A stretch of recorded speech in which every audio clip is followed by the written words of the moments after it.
جب میں matric class میں تھا، مختصر سا بیان کروں گا کہ جب میں میٹرک کلاس میں جی جب میں میٹرک کلاس میں تھا تو مجھے تھوڑا سا سیکھنے کا شوق تھا. تو اصل چیز یہ تھی کہ جو ہے نا سیکھنے کا جذبہ تھا، شوق تھا. سیکھنے کا جذبہ ایسے پیدا ہوا کہ سوال کرنے کا شوق تھا. اصل چیز یہ تھی کہ مجھے سوال کرنے کا شوق تھا کہ بھائی یہ میں عمل کر رہا ہوں اس کی وجہ کیا ہے، مطلب یہ میں عمل کروں کیوں،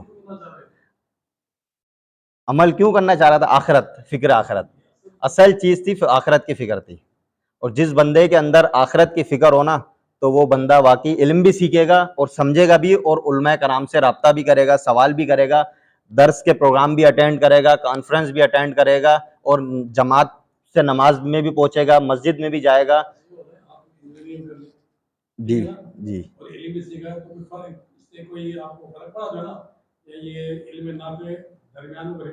الحمدللہ کوئی رکاوٹ نہیں بنا. علم نافع آپ یہ سمجھ لیں کہ میں آفس میں وہاں بیٹھا ہوا ہوتا ہوں اور بہت سی وہاں پہ دنیا کے حوالے سے یا کچھ ایسی مسٹیکس مجھ سے ہو جاتی ہیں جو آفس میں مطلب، لیکن وہاں پر مجھے سننے کو یہی بات ملتی ہے کہ بھائی اس بندے کے پاس، آپ کے پاس جو ہے نا اللہ رب العالمین کی وحی کا جو علم ہے نا وہ بہت زبردست ہے.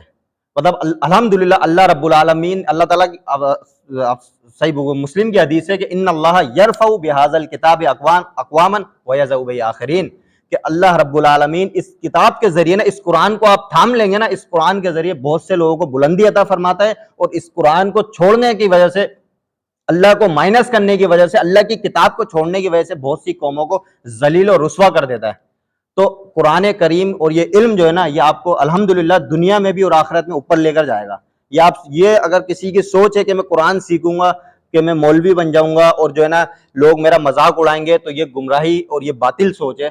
الحمدللہ قرآن اور دین کا علم آپ کو اور آپ کے ذہن کو کھولے گا انشاءاللہ. آپ کے اندر سوال کی، اور وہاں پر جب آپ آفس میں یا کہیں جاب پہ لگیں گے تو آپ کا ذہن کھلے گا، اور جو نارمل بندہ ہوتا ہے اس سے زیادہ آپ کے اندر سیکھنے کی، سمجھنے کی صلاحیت ہوگی الحمدللہ.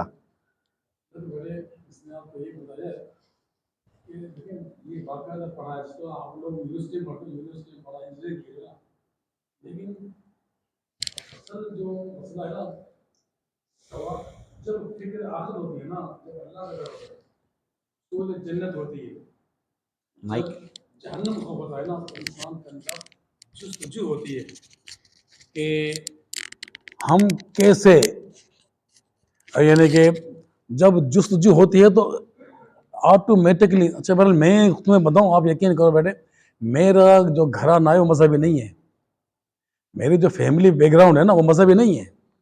وہاں پر سب حیرت ہوتے ہیں کہ میں ایک دم اس طرف کیوں آ گیا. یعنی کہ اس کا مطلب فیملی میری، جو میرا بیک گراؤنڈ ہے، میں وہ مذہبی نہیں ہے. یعنی کہ اس کا مطلب یہ ہو کہ جو خشیت الہی ہے نا، لیکن میں تو یہ بھی کہوں گا جو ہے نا کہ مجھے کوئی ایسا اس وقت راستہ میں سر نہیں آیا جو نا، جو بندہ اللہ کی طرف آتا ہے نا اس کو پریشانی اٹھانی پڑتی ہیں، تکالیف اٹھانی پڑتی ہیں، تب وہ دین کی طرف آتا ہے. لیکن وجہ ایک ہی ہوتی ہے، صرف ایک، وہ ہے آخرت. کہ جب آخرت سر پہ سوار ہو جائے نا، آخرت، آپ یقین کر لو بیٹے، خود بخود انسان اس کے طرف چلا جاتا ہے. اور یہ بھی میں نے نوٹ کیا ہے، یہ بچہ بھی ہمارے پاس سے پڑھا، کہ جب آپ مخلص ہوتے ہو نا، دین سے مخلص ہوتے ہو، یہ اللہ کی قسم، یہ دین خود آپ کے پاس آتا ہے، شرط ایک آپ مخلص ہو جاؤ. اور یہ آپ کو دنیا سے منع نہیں کرتا. دیکھیں اس نے ماشاء اللہ انجینئر کیے، ڈبل ماسٹرز میں نے بھی کیا ہوا ہے، میں نے انگلش پڑھایا ہے، میتھ پڑھایا ہے جو ہے نا، ٹھیک ہے نا، یہ سب کچھ ہے. لیکن قرآن کا جو علم ہے نا، وہ یقین کرو بیٹے، اس میں ایک جو اللہ نے محبت رکھی ہے نا، یہ جو وحی الہی کا علم ہے یار، اس کا جو علم ہے انسان سوچ بھی نہیں سکتا کس ہائی لیول کا علم ہے جو نا. شرط یہ ہے کہ آخرت ذہن میں آ جائے، جو ایک مسلمان کی سوچ کی اساس ہے، اصل ہے. تو پھر انسان نا خود بخود اللہ کی طرف آتا ہے، تو اللہ تعالیٰ کو مائنس کر ہی نہیں سکتا. اور ابھی اس نے کہا تھا کہ جی دیکھیں مولوی کیا ہوتا ہے، میں تو کہتا ہوں اللہ کی قسم، جس کے پاس یہ علم سب سے اعلیٰ ہے، وہ عالم ہے جس کے پاس علم ہے سب سے اعلیٰ ہے، اللہ کے نزدیک سب سے سپر ہے. اور پھر دوسری بات یہ ہے کہ بھائی آپ، اس کا مطلب یہ بھی ہے کہ اس کو میں نے بلانے کا مقصد کہ بندہ اس علم کے ساتھ انجینئر بن سکتا ہے، اس علم کے ساتھ ڈاکٹر بن سکتا ہے، کوئی بھی اعلیٰ ڈگری حاصل کر سکتا ہے اس علم کے ساتھ. اس علم کے ساتھ آؤ گے تو دین ملے گا، انشاءاللہ اللہ ملے گا، آخرت ملے گی. اور اس دین کو چھوڑ کر ڈاکٹر بن جاؤ، انجینئر بن جاؤ، سائنٹسٹ بن جاؤ، پولیٹیشین بن جاؤ، پرائم منسٹر بن جاؤ، اللہ کی قسم جہنم کا اندر بن جاؤ گے، جنت نہیں ملے گی جو نا. بہرحال یہ سوچ لیں، اس کو بھی میرا یقین کریں یہ اتفاق سے یہاں اس طرف ہوتا ہے. آج یہ آیا ہوتا تو میں نے کہا چلو اس کو میں بلا لوں تاکہ آپ لوگوں کے سامنے ایک ماڈل رکھیں جو ہے. میرے بالکل اسی طرح ہمارے پاس 8ویں 9ویں 10ویں جیسا یہ بچے پڑھے نا، اسی طرح پڑھا ہے ہمارے پاس نا. اور اسکول میں بھی یہ اتنے سوال کرتا تھا جو ہے نا کہ سر یہ آیت نمبر کہاں سے ملے گی، یہ حدیث کہاں سے ملے گی، یہ حدیث کہاں پر ہوگی جو ہے نا. سارے تو ایک جذبہ ہے سیکھنے کا. اچھا دنیاوی علم بھی اسی طرح تھا بالکل زبردست جو ہے نا. اور دینی علم کے لحاظ سے بھی جو ہے نا بس اس کو یہ پتا چل جائے کہ میں نے حدیث کو روشن کی ہے، فوراً پہنچ جانا ہے کہ سر یہ حدیث کہاں پہ ملے گی جو ہے نا، کون سی حدیث کتاب ملے گی جو ہے نا. یعنی ساری حدیثیں خود یعنی کہ کھنگالنی دیکھ ڈالیں جو نا. اگر آپ سے پوچھیں گے نا حدیث کوٹیشن کی ہے کہاں یہ آپ وہیں جا کے دکھا دے گا ساری حدیثیں جو ہے نا. بیٹے تھوڑا کوشش کریں، یقین کریں یہ اللہ کی طرف لانے کے لیے. اور دیکھیں اب مجھے ایک بات اور سوچ کے بتائیں، میں یہاں پر کیوں آیا ہوں جو ہے نا آپ لوگوں کے پاس اپنے گھر کو چھوڑ کر، اس کو میں کیوں لے کر آیا ہوں؟ اور سر نے یہ کیوں انتظام کیا سارا کا سارا؟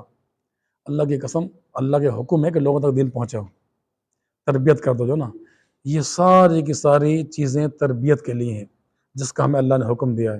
اور جو علم سیکھتا ہے اس سے ہمیں محبت بھی ہے، یقین کریں بڑی محبت جو ہے نا.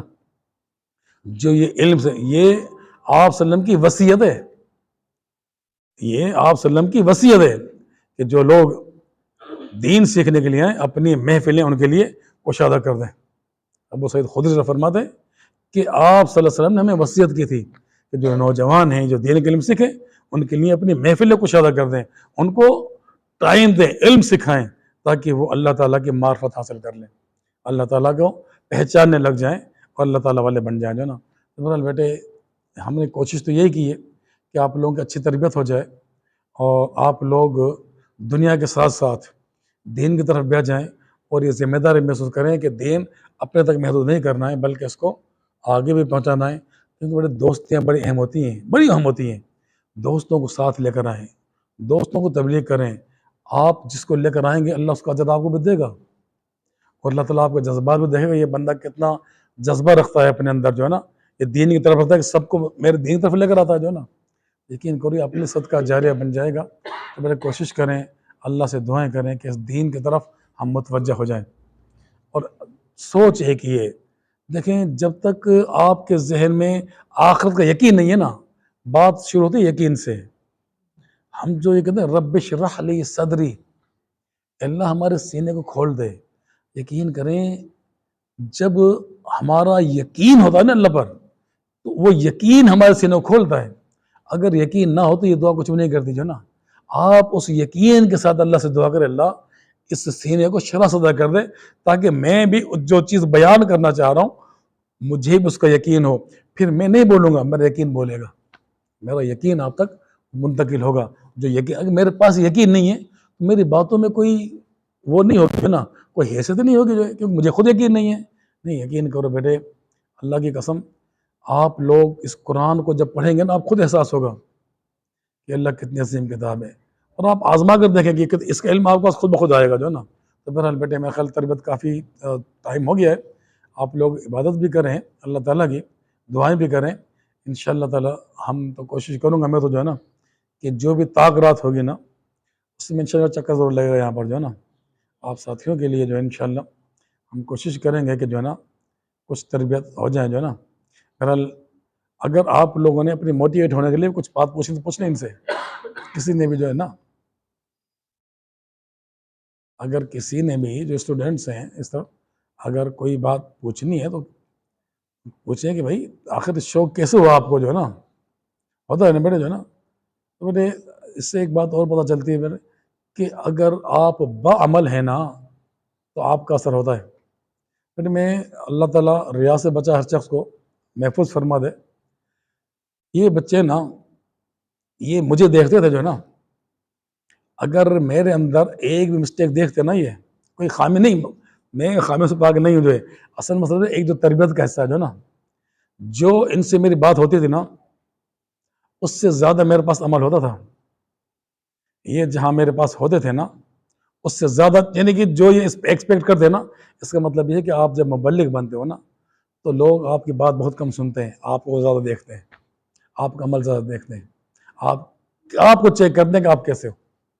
اس لیے اس عمل کے لیے، اس کے لیے آپ کا عمل بھی ہونا چاہیے، عمل بھی ہمیشہ پیدا کریں تاکہ ہمارے عمل کے، دیکھیں آپ صلی اللہ علیہ وسلم کو آپ لے لینا، آپ صلی اللہ علیہ وسلم صحابہ کرام پوری کوشش کرتے ایسا عمل نہ کر پاتے. اور یہ آپ کو پتہ ہے سر لاسٹ بات کہ آپ صلی اللہ علیہ وسلم نے جو سب اس پر جو ہے نا، یعنی کہ پہاڑی پر چڑھ کر، سب پہاڑی پر چڑھ کر لوگوں کو دعوت دی، سارے لوگوں کو بلا لیا اور کہا کہ اِنَّ قُولُوا لَا إِلَٰهَ إِلَّا اللَّهُ تُفْلِحُوا. آپ کیا سمجھتے ہیں کہ جنہوں نے صدیوں سے بت پوجے تھے اس باتوں کو سن لیتے آرام کے ساتھ؟ کوئی اور ہوتا نا اس کی بوٹیں نوچ ڈالتے ہیں، لیکن انہوں نے آپ صلی اللہ علیہ وسلم کا عمل دیکھا تھا کون سا؟ یہ صادق الامین ہے. سمجھیں آپ، یقین کریں آپ صلی اللہ علیہ وسلم کے علاوہ یہ الفاظ کوئی اور کہتا نا اس وقت، وہ اس لیے ان کے ذہن جج ہو گئے، یار یہ جو شخص بندہ بول رہا ہے یہ جھوٹا نہیں ہے. اللہ اکبر. یہ تھا وہ عمل جس نے لوگوں کے ہاتھ روک لیے تھے وہیں پر، یہ شخص جھوٹا نہیں ہے. اس کا مطلب یہ ہے آپ کے عمل کی ایک حیثیت ہے. آپ کی جو بڑے ہیں ان کی اولاد بھی والدین سے ہی سیکھتی ہے.